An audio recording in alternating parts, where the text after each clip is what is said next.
Magandang araw mga kabayan. Kahapon nga pala ako nakabalik dito sa Rumbek. Mga bandang 10:30. Kaya kahapon nagpahinga muna ako. Maghapon na 'yon. Kanina pumasok na ako. At dahil nga kababalik ko lang dito, ang i-share ko ngayon, yun munang experience ko sa pagbiyahe ko papunta dito sa Africa.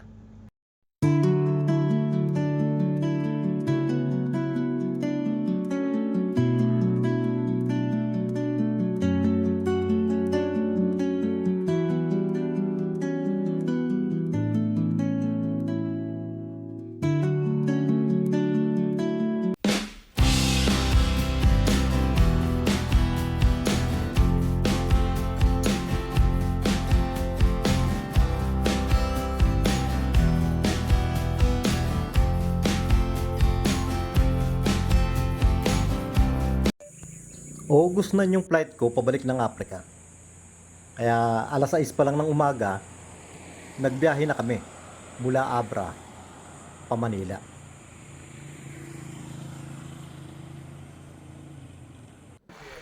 Masyadong malayo yung Abra hanggang Manila.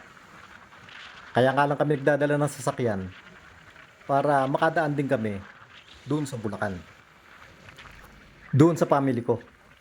Para magkita-kita rin kami nung nanay ko, nung mga kapatid ko, at nung mga anak ko doon sa Bulacan.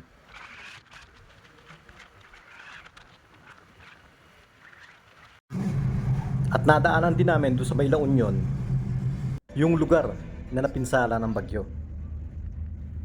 Madami pala talagang nasira ng bagyo doon.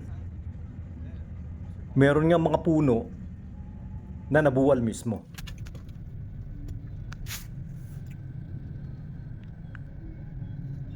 Pinablo-tablon na nga doon ang kain ka.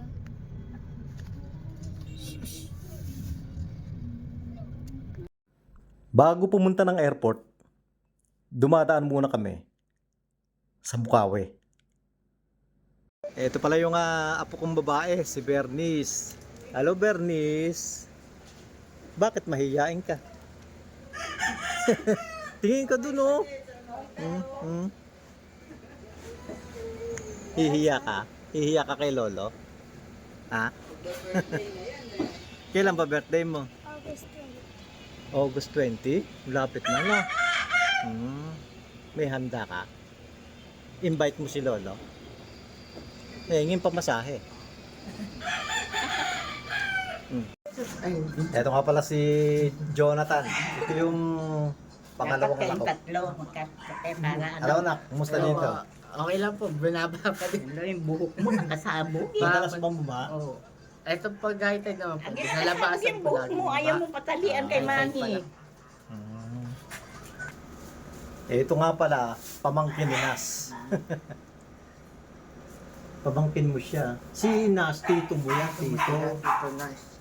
Hindi mo siya kuya Nas, tito Nas yan, tito Nas. Kasi, kapatid siya ni papa mo.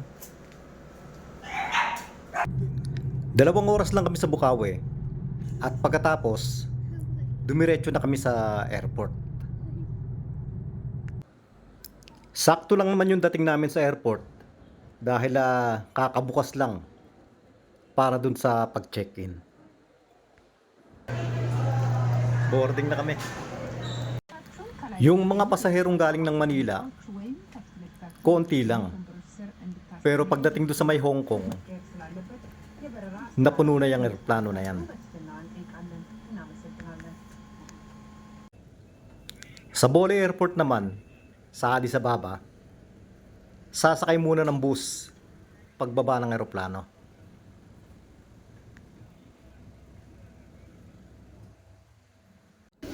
Dadaan muna uli ng screening.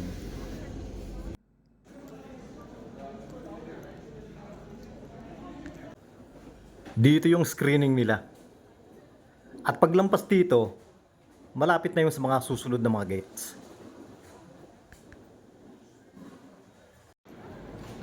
Yun ang gusto ko dito sa airport na to. Hindi ka maliligaw. Hindi kagaya doon sa mga malalaking airports na posible ka talagang maligaw kung hindi ka magtatanong-tanong. Dito, napakasimple lang.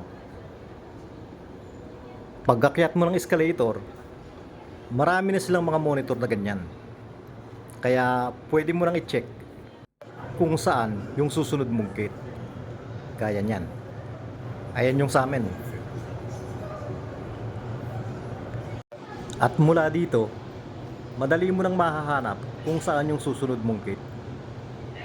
Malalapit lang yung mga gates nila. Dito nga pala sa Bole Airport, Addis Ababa, hindi kalakihan yung airport nila. Pero, napakaraming mga nag-i-stop over dito. Isa ito sa mga busy airport sa buong Africa. Kung gusto mo namang mamili sa mga duty free nila, ang napansin ko, may kamahalan pa yung presyo ng bilihin dito sa duty free nila. Ang napakarami nilang product dito, yung kape. At ito naman, nung mag-boarding na kami, papunta na ng South Sudan.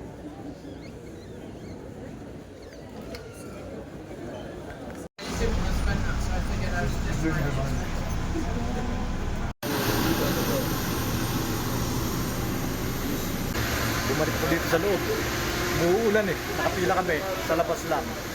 Kaya merong mga bumalik na rin ako dito.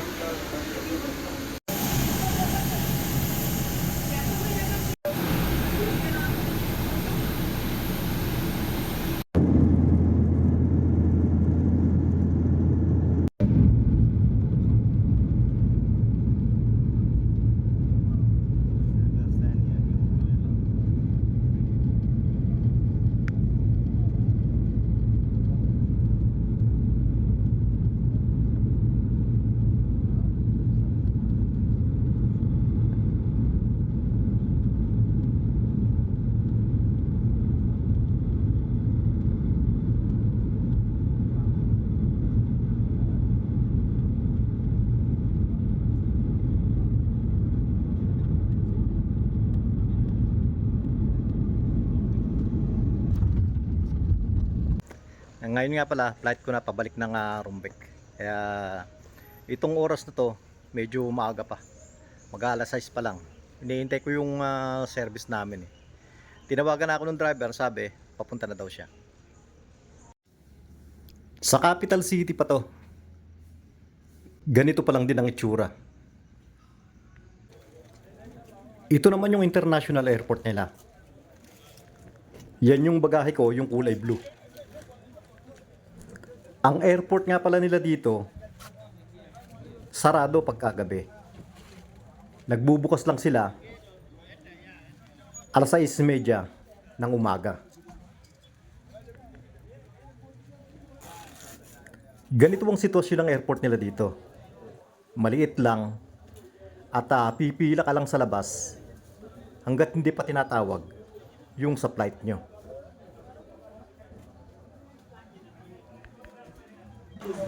Malaking problema kapag umulan dahil konti lang yung mga may masisilungan. Karamihan talaga nasa labas lang.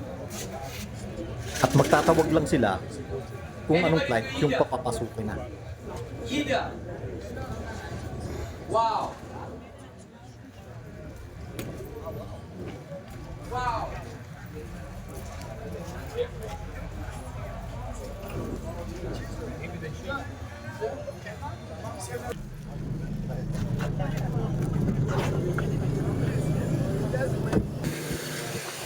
At bago ka sumakay ng eroplano, hahanapin mo muna yung bagahe mo. At ituturo mo sa kanila para maikarga nila doon sa eroplano.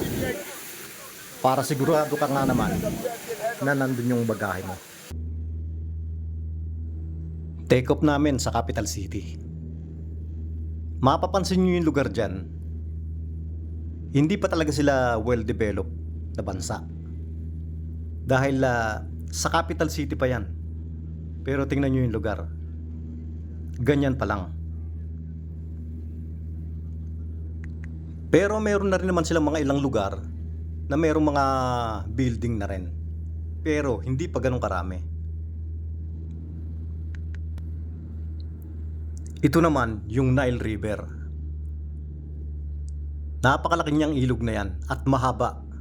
Maraming bansa ang dinaanan ng ilog na yan.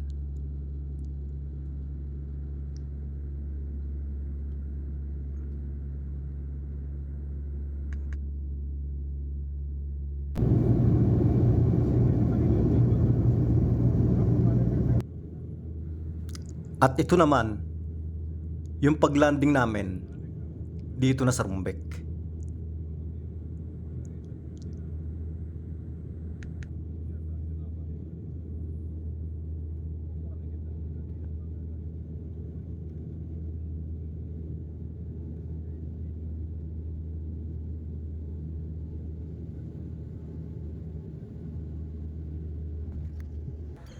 At ito na yung airport dito sa Rumbek. Ganyan lang ang itsura.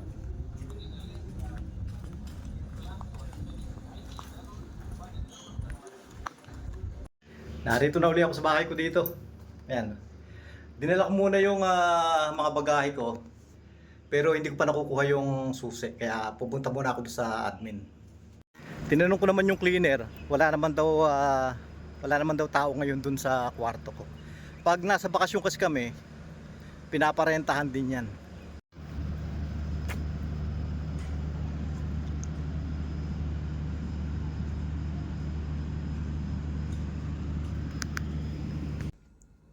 Ito yung kwarto ko. Buti naman na pati tubig meron ngayon. Nung umalis kasi ko, konti na yan eh. Ito si Pastor Onek oh. Bibisita sa akin. Hello Onek, how are you? How are you? I'm okay, I'm okay. Oh, welcome back. Thank you, thank you. Pleasure to see you. Uwi na daw si Onek. Nagkwentuhan naman kami doon sa loob ng kwarto ko. Vito. So Onek, Yeah. thanks for visiting me. Oh, welcome. Thank you also for giving me a very nice clothes here. At yan lang po muna sa kayo mga kabayan. Sana po nagustuhan nyo rin yung sinare ko ngayon at balik ulit tayo sa pagbablog. At maraming salamat po doon sa mga laging nanonood ng mga ina-upload ko.